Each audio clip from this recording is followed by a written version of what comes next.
ജീവിതത്തിൽ ഒരിക്കൽ പോലും മുളയുടെ ഏതെങ്കിലും ഒരു ഉൽപ്പന്നം ഉപയോഗിച്ചിട്ടില്ലാത്ത മനുഷ്യർ ഉണ്ടാവില്ല. ശിലായുഗ കാലം മുതൽ വർത്തമാനകാലം വരെയുള്ള മനുഷ്യർ എല്ലാം തന്നെ മുള ഉൽപ്പന്നങ്ങൾ അവരുടെ ജീവിതത്തിൻ്റെ ഭാഗമാക്കിയിരുന്നു. 1800-ൽ പരം മുള ഇനങ്ങളാണ് ലോകത്തിലുള്ളതെന്നാണ് പറയപ്പെടുന്നത്. ഇതിൽ 168ഓളം ഇനങ്ങൾ ഇന്ത്യയിലുണ്ടെന്നാണ് കണക്കുകൾ. മുളം കാടുകളിൽ വണ്ടുകൾ തീർത്ത ദ്വാരങ്ങളിൽ കാറ്റടിച്ചപ്പോൾ ഉണ്ടായ നാദസ്വരത്തിൽ നിന്ന് ഓടക്കുഴൽ നിർമ്മിക്കാൻ മനുഷ്യന് പ്രേരണ ലഭിച്ചിട്ടുണ്ടാവുമെന്നാണ് ചരിത്രകാരന്മാർ പറയുന്നത്. ഇന്നും മുളം കൂട്ടങ്ങളിൽ കാറ്റുവീശുമ്പോൾ അത്തരം ഇമ്പമേറിയ ശബ്ദങ്ങൾ കേൾക്കാവുന്നതാണ്. പഴയ ഒരു സിനിമാ ഗാനം പോലെ നമ്മുടെ മലയോരത്ത് ഇല്ലിമുളം കാടുകളിൽ ലല്ലലലം പാടിയെത്തുന്ന തെന്നൽ ശരിക്കും അനുഭവിച്ചറിയണമെങ്കിൽ മണത്തണ മടപ്പുരച്ചാലിലുള്ള ജോണിച്ചേട്ടന്റെ വീട്ടിലെത്തിയാൽ മതി. ജോണിച്ചേട്ടന് മുളകളോടുള്ള പ്രേമം വർഷങ്ങൾക്ക് മുൻപേ തുടങ്ങിയതാണ്. വ്യത്യസ്തങ്ങളായ മുള എവിടെ കണ്ടാലും എത്ര വില കൊടുത്തും അദ്ദേഹം അത് സ്വന്തമാക്കും. തന്റെ കൃഷിയിടത്തിൽ നട്ടുനനച്ചു വളർത്തും. വർഷങ്ങളായുള്ള ഈ മുള സ്നേഹം കൊണ്ട് തന്നെ ഇന്നത് 1 ഏക്കറോളം സ്ഥലത്ത് വ്യാപിച്ചു കിടക്കുന്ന വിവിധ ഇനം മുളകളുടെ വലിയ ശേഖരമായി മാറിയിരിക്കുന്നു. മണത്തണ മടപ്പുരച്ചാലുകാരുടെ പ്രിയങ്കരനാണ് ജോണിച്ചേട്ടൻ. ഞങ്ങൾ അദ്ദേഹത്തെ പ്രേക്ഷകർക്കൊന്ന് പരിചയപ്പെടുത്താം.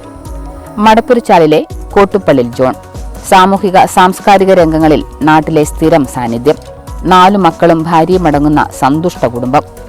മക്കളെല്ലാം വിവാഹം കഴിച്ചും ജോലിക്കുമൊക്കെയായി വീട് വിട്ടപ്പോൾ ജോണിച്ചേട്ടൻ ഭൂരിഭാഗം സമയവും ചെലവഴിച്ചിരുന്നത് തന്റെ മുളം കൃഷിയിലായിരുന്നു. വിൽപ്പന എന്ന ഉദ്ദേശത്തോടെ ആയിരുന്നില്ല അദ്ദേഹം മുളകൾ ശേഖരിച്ചതും പരിപാലിച്ചുകൊണ്ടിരുന്നതും.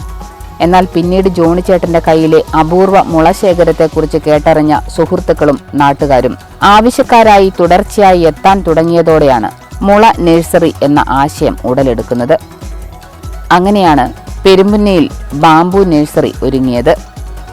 പെരുമ്പുന്നയിൽ മലയോര ഹൈവേയോട് ചേർന്ന് നിറവ് ബാംബു നഴ്സറി എന്ന പേരിൽ മുളയുടെ ഒരു നഴ്സറിക്ക് തുടക്കം കുറിച്ചിരിക്കുകയാണ് കോട്ടുപ്പള്ളിൽ ജോൺ. KPCC പ്രസിഡന്റും MLA-യുമായ അഡ്വക്കേറ്റ് സണ്ണി ജോസഫാണ് നഴ്സറി ഉദ്ഘാടനം ചെയ്തത്. 15 വർഷങ്ങൾക്ക് മുൻപ് ഒരു കൗതുകത്തിന് തുടങ്ങിയ മുളം കൃഷി ഇന്ന് അദ്ദേഹത്തിന്റെ പ്രധാന വരുമാന മാർഗമായി മാറിയിരിക്കുന്നു. വയനാട് ഉറവ് ബാംബു ഗ്രോവ് വില്ലേജിലെത്തി ശാസ്ത്രീയ കൃഷി രീതികളെക്കുറിച്ചും അതിന്റെ സാധ്യതകളെക്കുറിച്ചുമെല്ലാം അദ്ദേഹം പഠനം നടത്തി. അലങ്കാരമുളകളും വാണിജ്യാടിസ്ഥാനത്തിൽ കയറ്റുമതി ചെയ്യുന്ന മുളകളും ഇന്ന് ജോണിച്ചേട്ടന്റെ കൃഷിയിടത്തിൽ വളർന്ന് പന്തലിച്ചു നിൽക്കുന്നുണ്ട്. കൂടാതെ കരുത്തുറ്റ ആരോഗ്യമുള്ള തൈ ബഡ് ചെയ്ത് ഉൽപ്പാദിപ്പിക്കുന്നുമുണ്ട്.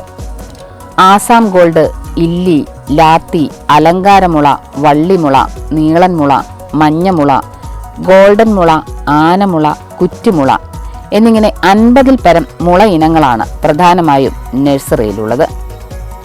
50 രൂപ മുതൽ 1500 രൂപ വരെ വിലയുള്ള തൈകൾ ഈ കൂട്ടത്തിലുണ്ട്. നമ്മൾ ഇല്ലി പുല്ല് വംശത്തിൽപ്പെട്ട ഏറ്റവും ചെറിയ ഇനമാണ് ഓട എന്നാണ് ഇത് നമ്മൾ അറിയപ്പെടുന്നത്. കൊച്ചൈക്ര സെറ്റിഗ്ര എന്നാണ് ശാസ്ത്രനാമം.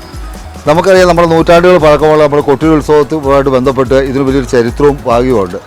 അത് എൻ്റെ കാരണം എന്ന് വെച്ചാൽ ഈ പ്രകൃതിയിൽ ഏറ്റവും അധികം പോസിറ്റീവ് എനർജിയുള്ള, അല്ലെ ഒരു പരിധിവരെ നമ്മൾ അന്ധവിശ്വാസം എന്നൊക്കെ പറഞ്ഞ് തള്ളിക്കളയുമെങ്കിലും ഈ നമ്മുടെ ദൃഷ്ടിദോഷം എന്നുള്ളതിനെ തടുക്കാൻ പറ്റുന്ന വലിയൊരു ശക്തി ഈ ഓട എന്ന ശൈലിയിലാണ്. അതുകൊണ്ടാണ് ഇത് ഓട ചതച്ച് പൂവാക്കി അവിടുത്തെ പ്രസാദമായിട്ട് ജനങ്ങൾക്ക് കൊടുക്കുന്നത്.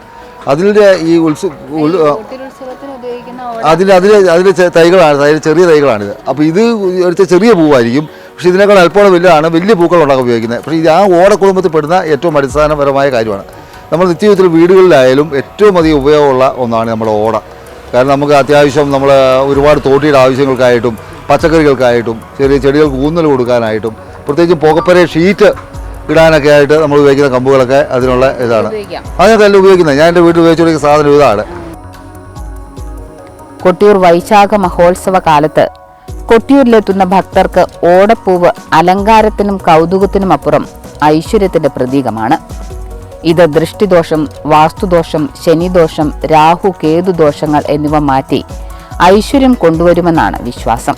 അതുകൊണ്ട് തന്നെ കൊട്ടിയൂരിലെത്തുന്ന വിശ്വാസികളിൽ ചിലർ ജോണിച്ചേട്ടന്റെ പക്കലുള്ള മുളം തൈകളും തേടിയെത്താറുണ്ട്.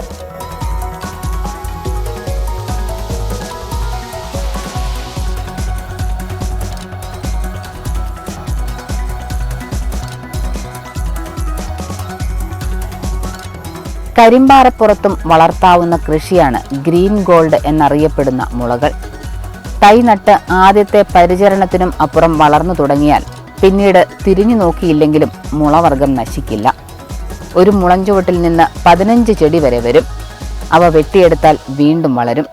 ഇത്തരത്തിൽ 100-ലധികം മുളകൾ വരെ ഒരു ചെടിയിൽ നിന്ന് വെട്ടിയെടുക്കാം. ഏത് കാലാവസ്ഥയിലും മികച്ച വരുമാനം നൽകാൻ മുളയ്ക്ക് സാധിക്കും. 50 മുതൽ 80 വർഷം വരെയാണ് ഒരു മുളയുടെ ആയുസ്.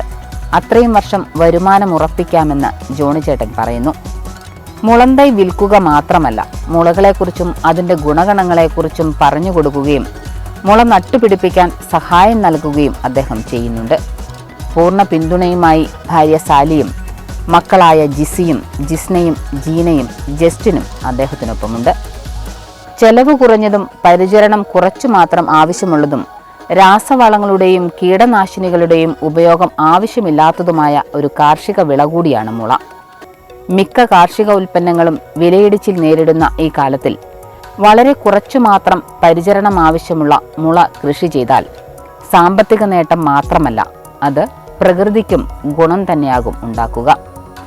കാഴ്ചയിൽ മുളന്തൈകൾക്കെല്ലാം ഒരേ രൂപമാണെങ്കിലും 50ഓളം വൈവിധ്യങ്ങളായ മുളയുടെ തൈകൾ ജോണിച്ചേട്ടൻ്റെ നിറവ് ബാമ്പു നഴ്സറിയിലുണ്ട്. നഴ്സറിയിൽ എത്തുന്നവർക്ക് ഓരോ മുളയുടെയും ഗുണങ്ങൾ പറഞ്ഞു കൊടുക്കുന്നതുകൊണ്ട് തന്നെ ഓരോരുത്തർക്കും അവരവരുടെ സ്ഥലത്തിനും പരിസ്ഥിതിക്കും യോജിച്ച തൈകൾ വാങ്ങാവുന്നതാണ്. ഏതായാലും ജോണിച്ചേട്ടൻ്റെ പുതിയ സംരംഭം വളരെ വേഗം വിജയിക്കട്ടെ എന്നാശംസിക്കാം.